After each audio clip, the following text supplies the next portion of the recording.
Yes, ladies and gentlemen, football legend Jay Jay Okocha, he's here with me right here in studio. Thank you so much.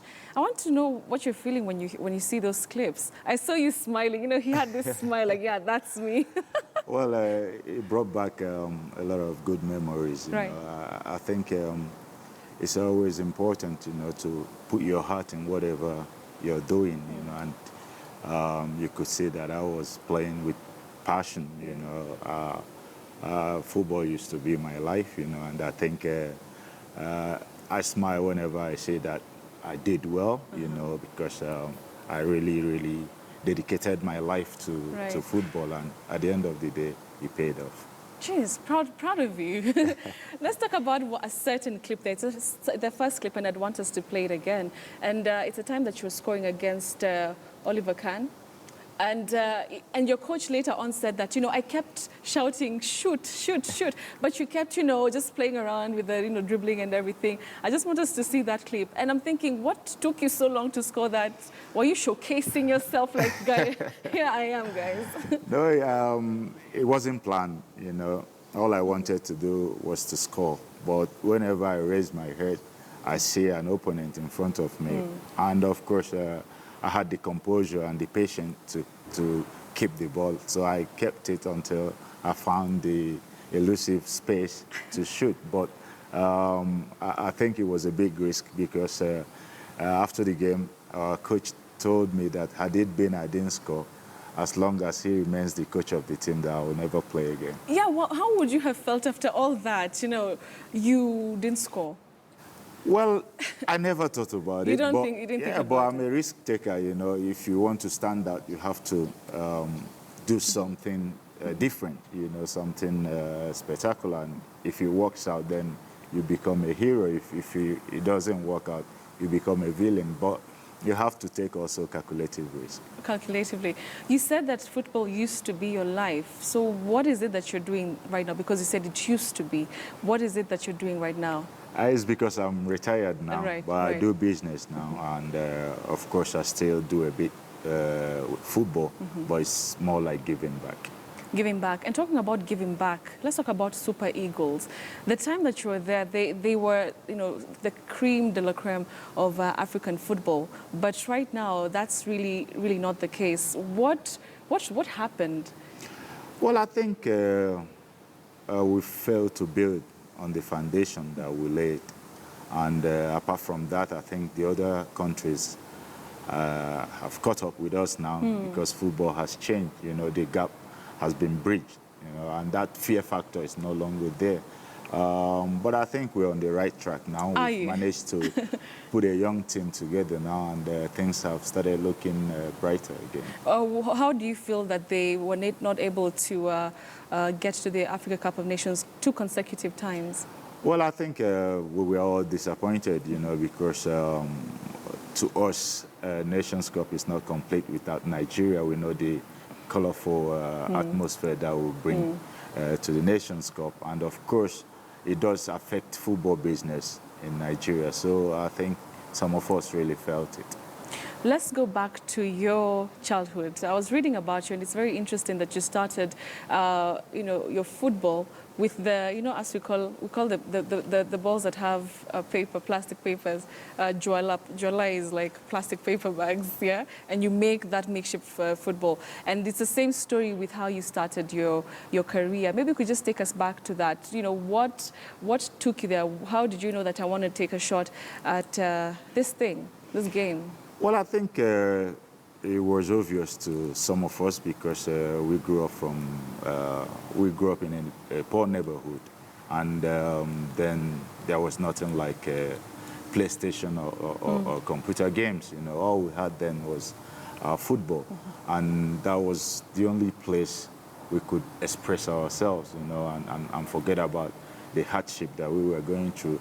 And also sometimes we could not afford to buy a proper football, so we make up whatever we could find, and play with it. And I think it did help my career a lot because my dribbling skills started from there because I was just playing for the love of the game, and I was trying something new all the time without restriction. Right. So later on, when I become a professional, I try to put those things in practice, even on a big stage, you know, but then for the interest of the team.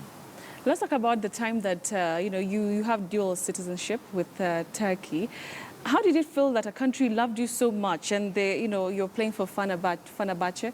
How did it feel until they're like, we love you so much, be one of our own, and here's the citizenship?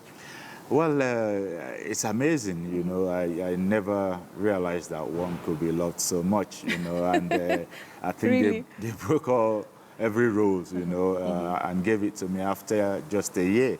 But then it was a bit difficult for me to leave when I left, you know, because I think so many people were disappointed. But I made it clear that it was just because of my career that I was still ambitious, you know. I wanted to try something different. What do you think of African football right now? And I'll specifically talk about young African, men who are really taking a shot at the big leagues. There's your nephew, Yobi, who's playing right now for Arsenal. And then there's also our very own Wanyama, who is one of the best defensive midfielders in the EPL. How does that make you feel, seeing this other crop of young footballers making it big? Well, it makes me feel over the moon, you know, because it was what we labored for, you know. Our job then was to open doors for the younger ones, and it gives me a great deal of joy to see that Wanyama is doing great.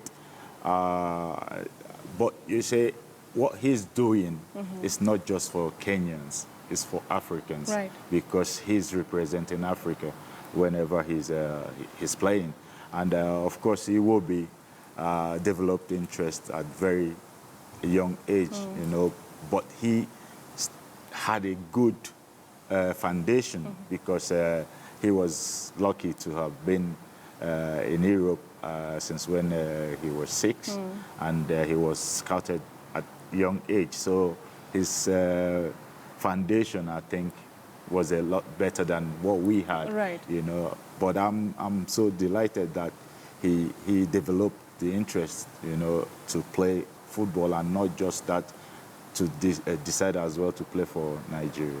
What is your most memorable memory of what you used to do when you're actively in the game? Well, it's for me, I used to see it like an opportunity to showcase my talent.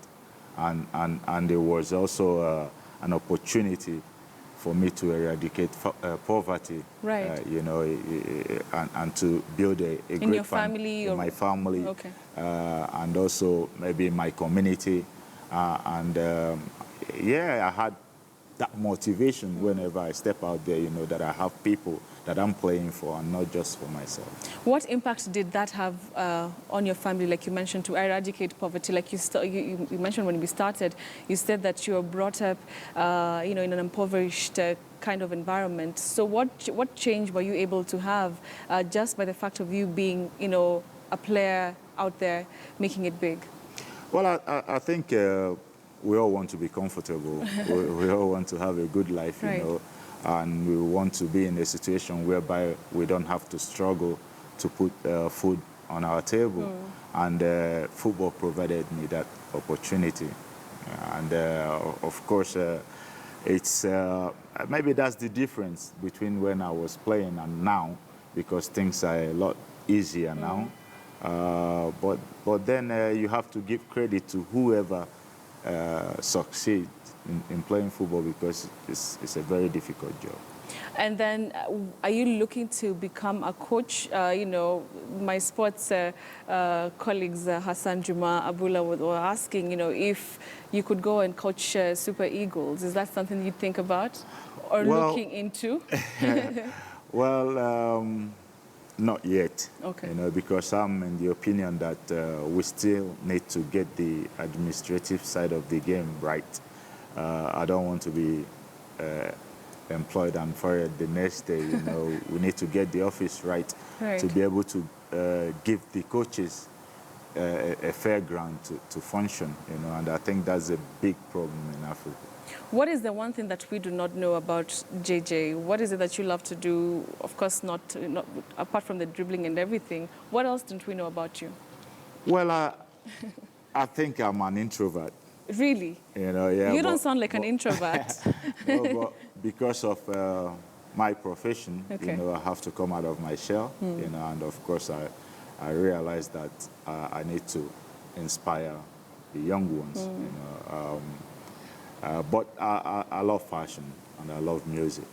What kind of music do you listen to? I listen to anything. Niger music? Of course, we have to promote our own people. Do you listen to Kenyan music? Not yet, but maybe... I'll introduce you. I hope that before please you do. leave, I'll introduce you to a couple of our great artists. All right, so right now I want us to head on to the hot seat. We call it the hot seat because it's red. And I want you to have a shot at anchoring. I had a shot at, you know, a bit of football here. Oh. Just chill. I got you. Let's go over. As you tell me, what is your biggest fear then? Do you have fears? I used to be scared of failing. you Failing? know. Yes. Right. Failing at what? Failing at football, failing at life generally? Failing at life. You know, not to leave my mark. You know, I wanted to leave something behind. You know, I wanted to be remembered. You know, and that was my fear. You know, not to succeed in whatever I decide to do. All right.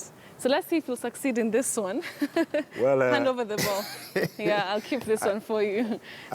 So I'm sure you can see clearly? Yeah? Don't worry, just go slow. There's no pressure. So